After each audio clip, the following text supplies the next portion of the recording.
ഇപ്പോൾ നാം ശ്രവിച്ചുകൊണ്ടിരിക്കുന്നത് morning voice എന്ന ആത്മീയ ശുശ്രൂഷയാണ്. ഇന്ന് ദൈവവചനത്തിൽ നിന്നും കർത്താവിന്റെ ദാസൻ വിനോദ് തോമസ് കോട്ടയം ധ്യാനചിന്തകൾ പങ്കുവയ്ക്കുന്നു. മോർണിംഗ് വോയിസിലൂടെ ദൈവവചനം ശ്രവിക്കുന്ന ഏവർക്കും ഹൃദ്യമായ പ്രഭാതവന്ദനവും സ്നേഹവന്ദനവും അറിയിക്കട്ടെ. 1 തെസ്സലോനിക്കർ 1-ാം അധ്യായത്തിന്റെ 6-ാമത്തെ വാക്യത്തിലേക്ക് നിങ്ങളുടെ ശ്രദ്ധയെ തിരിക്കുന്നു. ബഹുകഷ്ടം സഹിക്കേണ്ടി വന്നിട്ടും നിങ്ങൾ പരിശുദ്ധാത്മാവിന്റെ സന്തോഷത്തോടെ വചനം കൈക്കൊണ്ട് ഞങ്ങൾക്കും കർത്താവിനും അനുകാരികളായി തീർന്നു. സുവിശേഷം തെസ്സലോനിക്കയിലുള്ള ദൈവജനം വിശ്വസിച്ചത് നിമിത്തം അവരുടെ ജീവിതത്തിൽ സംഭവിച്ചതായ കാര്യങ്ങൾ, അതിൻ്റെ ക്രിയാത്മകമായ വശവും അതോടൊപ്പം തന്നെ അത് നിമിത്തമുണ്ടായ പ്രശ്നങ്ങളും പൗലോസ് ഇവിടെ പറയുകയാണ്. ഇവിടെ പറയുന്ന ഒന്നാമത്തെ കാര്യം, ബഹുകഷ്ടം സഹിക്കേണ്ടി വന്നിട്ടും. തെസ്സലോനിക്കയിലുള്ള വിശ്വാസികൾ സുവിശേഷം വിശ്വസിച്ച് കഴിഞ്ഞപ്പോൾ, സദ്വാർത്ത അംഗീകരിച്ചു കഴിഞ്ഞപ്പോൾ അവർക്ക് ബഹുകഷ്ടം സഹിക്കേണ്ടി വന്നു. അത് സ്വന്തം ജനക്കാരിൽ നിന്നാണ് എന്ന് ഇവിടെ നമ്മൾ ഇതിൻ്റെ 3-ാം അധ്യായത്തിലേക്ക് വരുമ്പോൾ കാണുന്നുണ്ട്. 2-ാം അധ്യായത്തിലും കാണുന്നുണ്ട്. യഹൂദന്മാരാൽ യഹൂദിയ വിശ്വാസികൾ കഷ്ടം സഹിച്ചതുപോലെ ഇവിടെ തെസ്സലോനിക്ക ആളുകളാൽ ഈ തെസ്സലോനിക്കയുള്ളതായ ദൈവമക്കളെ കഷ്ടം സഹിപ്പാൻ ഇടയായി തീർന്നു എന്നുള്ളതാണ് നമുക്ക് കാണുവാൻ സാധിക്കുന്നത്. എന്നാൽ അവരുടെ കഷ്ടതയുടെ മധ്യത്തിൽ അവരുടെ വിശ്വാസത്തെക്കുറിച്ച് നമുക്ക് കാണുവാൻ സാധിക്കുന്നു.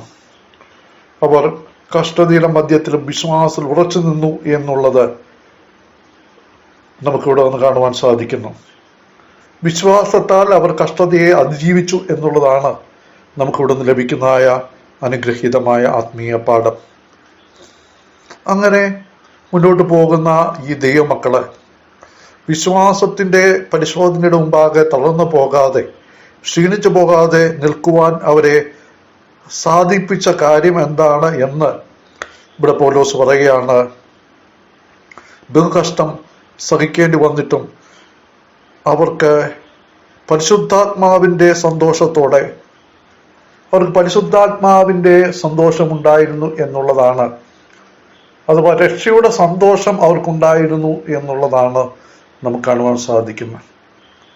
രക്ഷിക്കപ്പെട്ടവർക്ക് കഷ്ടമുണ്ട്. കർത്താവിന്റെ നാമത്തിൽ വിശ്വസിപ്പാൻ മാത്രമല്ല, അവർക്ക് വേണ്ടി കഷ്ടം സഹിക്കാനും കൂടെ ലഭിച്ചിരിക്കുന്നുവെന്ന് നാം ഫിലിപ്പിയ ലേഖനത്തിൽ വായിക്കുന്നുണ്ട്. അതുപോലെ വിശ്വാസത്തിലേക്ക് വന്ന ദൈവമക്കളോട് അപ്പോസ്തലനായ പൗലോസും ബർന്നബാസും പറയുന്നുണ്ട്, നാം അനേക കഷ്ടങ്ങളിലൂടെ ദൈവരാജ്യത്തിൽ കടക്കേണ്ടതാകുന്നു എന്ന് പറഞ്ഞ് ശിഷ്യന്മാരുടെ മനസ്സുറപ്പിച്ചു എന്ന് നാം അപ്പോസ്തല പ്രവൃത്തിയിൽ വായിക്കുന്നുണ്ട്. അങ്ങനെ കഷ്ടതയുടെ കഠിനമായ ശോധനയിൽ കടന്നു പോകുമ്പോൾ എന്താണ് അവരെ സന്തോഷിക്കുവാനുള്ളത്? അവർക്ക് സന്തോഷ സമൃദ്ധി ഉണ്ടായിരുന്നു എന്ന് നാം മക്കതോന്യ സഭകളെ കുറിച്ച് 2 കൊരിന്ത്യർ 8-ാം അധ്യായത്തിൽ വായിക്കുന്നുണ്ട്. അവരുടെ സന്തോഷ സമൃദ്ധിയുടെ കാരണം അത് പരിശുദ്ധാത്മാവിലുള്ള സന്തോഷമാണ്. റോമാലേഖനം 14-ാം അധ്യായത്തിന്റെ 17-ാം വാക്യത്തിൽ നാം ഇങ്ങനെ വായിക്കുന്നു, ദൈവരാജ്യം ഭക്ഷണവും പാനീയവുമല്ല, നീതിയും സമാധാനവും പരിശുദ്ധാത്മാവിൽ സന്തോഷവുമാണ്.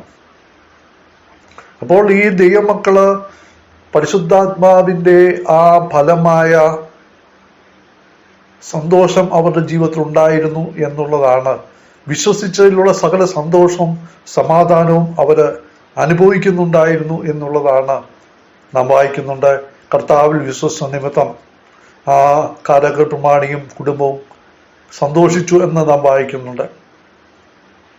കർത്താവിന്റെ വിശ്വാസത്താൽ കഷ്ടങ്ങളെ അതിജീവിക്കുക മാത്രമല്ല, ആ പരിശുദ്ധാത്മാവ് അവരുടെ വിശ്വാസത്തിന്റെ അന്തരഫലമായ ആ പറഞ്ഞു തീരാത്തതും മഹിമയുള്ളതുമായ ആ സന്തോഷം അവരെ അനുഭവിക്കുവാനിടയായി.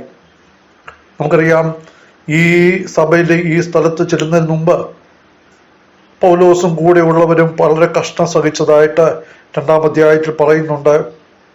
ഫിലിപ്പിയിൽ വെച്ച് കഷ്ടവും അപമാനവും അനുഭവിച്ചിട്ടും വലിയ പോരാട്ടത്തോടെ ദൈവത്തിന്റെ സുവിശേഷം നിങ്ങളോട് പ്രസംഗിപ്പാൻ ഞങ്ങൾ കർത്താവിൽ ധൈര്യപ്പെട്ടിരുന്നു. ഫിലിപ്പിയിലെ കഷ്ടത നമുക്കറിയാം. ആ ജയിലിൽ അവർ കിടക്കേണ്ടി വന്നു. എന്നാൽ അവര് അവിടെ അനീതിയായിട്ട് പീഡിപ്പിക്കപ്പെട്ടെങ്കിലും അർദ്ധരാത്രിയിൽ പാടി സ്തുതിച്ച് ദൈവത്തെ മഹത്വപ്പെടുത്തി ആ കഷ്ടത മധ്യത്തിൽ അവർ സന്തോഷത്തോടെ ദൈവത്തിന് സ്തോത്രം ചെയ്തപ്പോൾ ദൈവം അവർക്ക് വേണ്ടി പ്രവർത്തിക്കുകയും അവരുടെ കഷ്ടതയുടെ മധ്യത്തിൽ ആ കാരാഗ്രഹ പ്രമാണി കുടുംബവും രക്ഷിക്കപ്പെടുവാൻ ഇടയാകുകയും ചെയ്തു.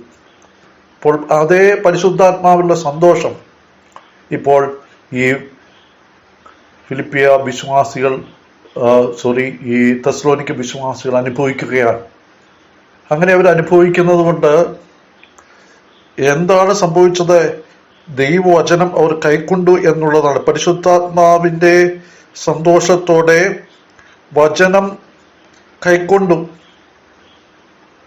ദൈവവചനത്തോടുള്ള അവരുടെ ആ പ്രതിബദ്ധതയും കൂറും നമുക്ക് കാണുവാൻ സാധിക്കും.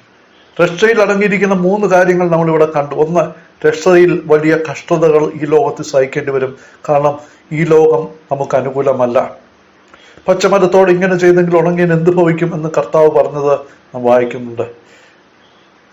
യജമാനെ ലോകക്കാർ പകച്ചെങ്കിൽ ദാസന്മാരെ ഈ ലോകം പകയ്ക്കും, എന്നെ ലോകം പകച്ചുവെങ്കിൽ നിങ്ങളെയും പകയ്ക്കുമെന്ന് നമ്മുടെ കർത്താവ് പറഞ്ഞു. രണ്ടാമത്, രക്ഷയിലുള്ള ആ പരിശുദ്ധാത്മ സന്തോഷം അവർക്ക് അനുഭവിക്കുവാൻ ഇടയായി. മൂന്നാമതായിട്ട് നമ്മളിവിടെ കാണുന്നത് ആ രക്ഷയ്ക്കായിട്ട് വളരുവാൻ വചനമെന്ന മായമില്ലാത്ത പാല് അവർ കുടിച്ചു. പരിശുദ്ധാത്മാവിന്റെ സന്തോഷം ഉള്ള ഒരു വ്യക്തിയെ സംബന്ധിച്ചിടത്തോളം ആ വ്യക്തിക്ക് രക്ഷയുടെ ആ വളർച്ചയെക്കുറിച്ചുള്ളതായ രക്ഷയിലുള്ള വളർച്ചയ്ക്ക് ആവശ്യമായ ദൈവവചനത്തോടുള്ളതായ ദാഹവും താല്പര്യവും ഉണ്ടായിരിക്കുന്നതാണ്. ദൈവവചനം കേൾക്കുവാനും ദൈവവചനം അനുസരിക്കുവാനും ദൈവവചനത്തെ ദൈവവചനമായിട്ട് ഏറ്റെടുക്കുവാനും ഉള്ളതായ വലിയ ആഗ്രഹം ഈ രക്ഷയുടെ ഒരു പ്രവർത്തന ഫലമാണ്. അല്ലെങ്കിൽ പരിശുദ്ധാത്മാവിന്റെ പ്രവർത്തന ഫലമായിട്ട് ഒരു വ്യക്തിയിൽ പരിശുദ്ധാത്മാവ് വ്യാപരിക്കുമ്പോൾ ആ രക്ഷയുടേതായ ആ സന്തോഷം അനുഭവിക്കുമ്പോൾ ദൈവവചനം കേൾക്കുവാനും ദൈവവചനം സ്വീകരിക്കാനും അത് ഏറ്റെടുത്തുകൊണ്ട് അതിന് പ്രകാരം ജീവിതത്തെ ക്രമീകരിക്കുവാനുള്ളതായ വലിയ താല്പര്യവും ആഗ്രഹവും ഉണ്ടാകുന്നു എന്നുള്ളതാണ്. അങ്ങനെ അനുഗ്രഹീതമായ ഒരു ജീവിതപാതയിലൂടെ മുന്നോട്ട് പോകുവാൻ ഈ തെസ്സലോനിക്ക വിശ്വാസികൾക്കിടയായി തീർന്നു. പ്രിയ ദൈവമക്കളെ, നമ്മുടെ ജീവിതത്തിൽ ഈ കർത്താവിന് വേണ്ടി വിശ്വസിപ്പാൻ, കർത്താവിന് വേണ്ടി കഷ്ടം സഹിപ്പാൻ കഴിഞ്ഞിട്ടുണ്ടോ? അതുപോലെ ഈ രക്ഷയിലുള്ള സന്തോഷം, പരിശുദ്ധാത്മാവിന്റെ സന്തോഷം നമ്മൾ അനുഭവിക്കുന്നുണ്ടോ? ആ പരിശുദ്ധാത്മാവിലുള്ള സന്തോഷത്തോടെ ദൈവവചനം കൈക്കൊള്ളുവാനും അവർ സന്തോഷത്തോടെ ദൈവവചനം സ്വീകരിച്ചു, കൈക്കൊണ്ടു എന്ന് പറയുവാൻ തക്കോണം നമ്മുടെ ജീവിതത്തിൽ വചനത്തുള്ളതായ വലിയ ദാഹവും വചനം കേൾക്കുന്നതിലുള്ള സന്തോഷവും വചനം ഏറ്റെടുക്കുന്നതിലുള്ളതായ വലിയ ആനന്ദവും നമ്മുടെ ഹൃദയങ്ങളിൽ, നമ്മുടെ ജീവിതങ്ങളിൽ നാം അനുഭവിക്കുന്നുണ്ടോ എന്ന് നാം പരിശോധിക്കേണ്ടതാണ്. അങ്ങനെയില്ല എങ്കിൽ ദൈവാത്മാവിന്റെ നിയന്ത്രണത്തിലേക്ക് നാം വന്ന് ആ നിലയിൽ മുന്നോട്ട് പോകേണ്ടത് ആവശ്യമാണ്.